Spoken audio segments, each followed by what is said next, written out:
The death of African-American man George Floyd, who had been choked under the knee of a white police officer in Minneapolis 2 years ago, added a reprehensible chapter into America's ill-famed human rights record.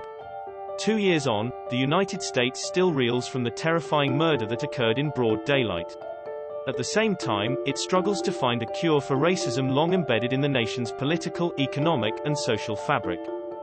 I was there, and at that point in time, right after the cop, they arrest him or whatever, and they choke him and they get him on the ground, no one knew anything, but I knew something wasn't right because the police came in there and he asked the question. It just takes the air out. Something could have happened traumatic to you in your life, and you may never recover.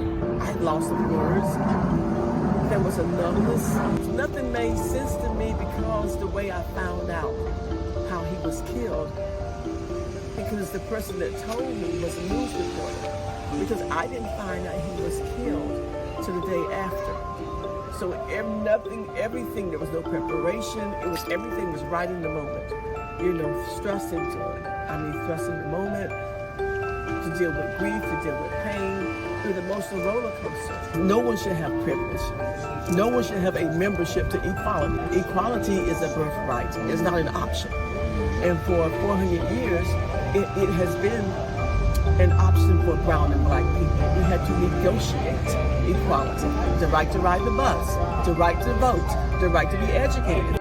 According to Mapping Police Violence, an initiative that reports data pertaining to police violence in the United States, African Americans were 28% of those killed by police in 2021, despite being only 13% of the total population. The act of police brutality wasn't something new. The visceralness of the video itself was very angering, very troubling, brutal,